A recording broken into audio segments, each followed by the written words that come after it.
और एक और एसआईआर को लेकर जहां देश भर में हंगामा मचा है, वहीं यूपी के मुजफ्फरनगर से एसआईआर को लेकर एक अलग ही खबर आई।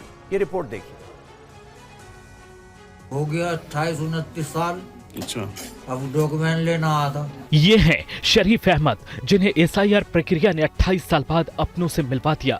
ये बुजुर्ग 28 साल पहले मुजफ्फरनगर छोड़कर पश्चिम बंगाल चले गए थे, वहीं घर बसा लिया था।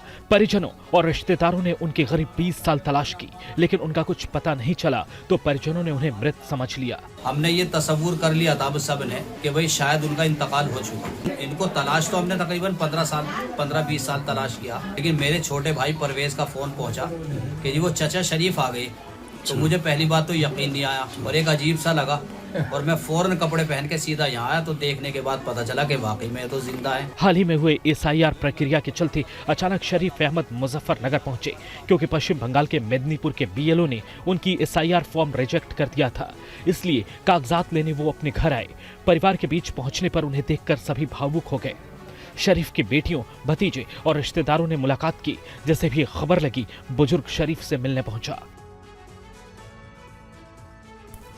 लखनऊ में सीएम योगी के दखल देने के 24 घंटे में भूमाफियाओं के कब्जे से एक बेटी का घर मुक्त हो गया।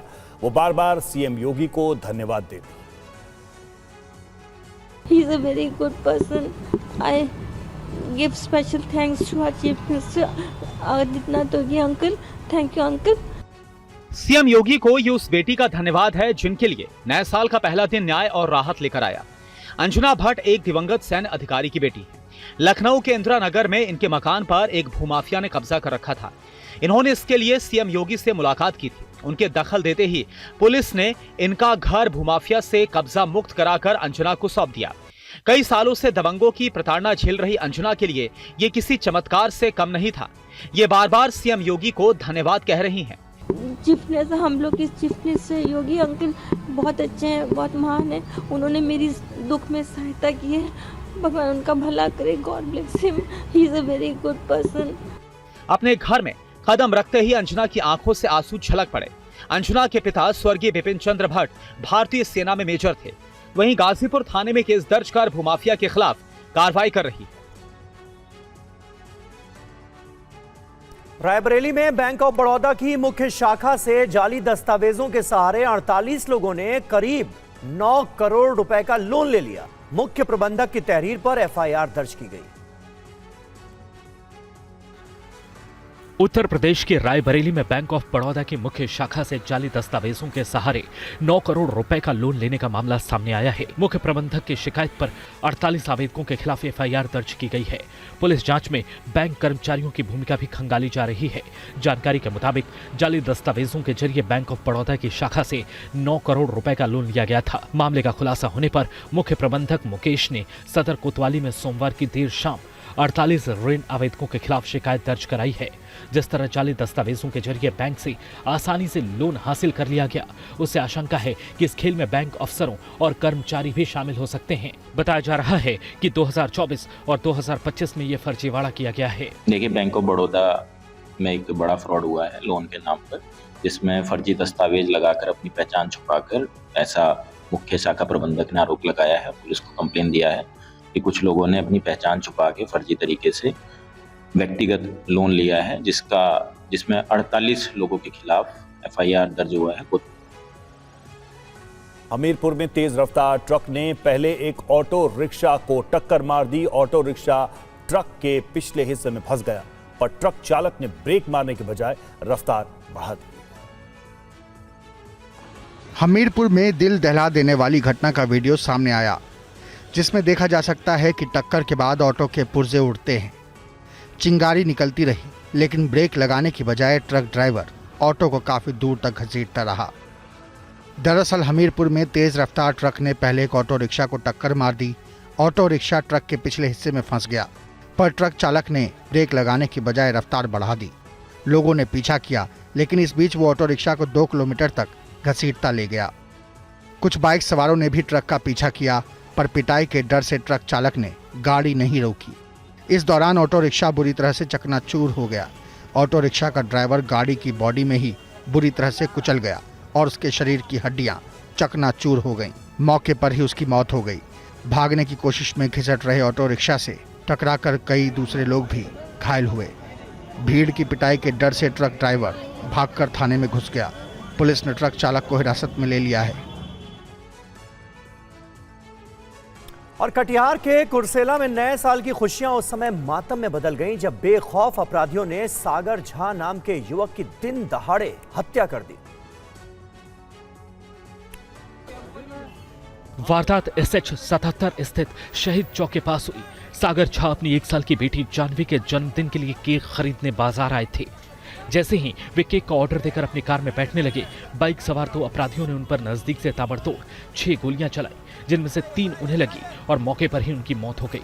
वारदात को अंजाम देने के बाद अपराधी हथियार लहराते हुए और हवाई फायरिंग करते हुए फरार हो गए। इस घटना से पूरे कुर्सेला बाजार में भगदड़ मच गई। व्यापारियों ने दहशत में दुकानें बंद कर दी। पुलिस मामले की जांच में जुट गई है, लेकिन अपराधियों ने कानून व्यवस्था पर गंभीर सवाल खड़े कर दिए हैं। मेरा बेटा बहुत दिन से डरा हुआ था अंदर से। मेरा बेटा डरा हुआ काफी था, बोलता था कि हमको लगता है मेरे पीछे आदमी सेटिंग किया है। हम बोले कौन सेटिंग किया है, तो वो सुमित यादव है बोल के और एक राजदेव सिंह है वो बोल के। डीएसपी रंजन सिंह का कहना है कि आपसी रंजिश के एंगल से मामले की जांच की जा रही है। सीसीटीवी फुटेज खंगाले जा रहे हैं और अपराधियों की तलाश तेज कर दी गई है। फिलिस्तीन के लिए हमदर्दी एक क्रिकेटर को भारी पड़ गई। जम्मू कश्मीर चैंपियंस लीग के एक मुकाबले में क्रिकेटर फुरकान भट्ट ने हेलमेट पर फिलिस्तीन का झंडा लगा लिया, जिस पर विवाद शुरू हो गया।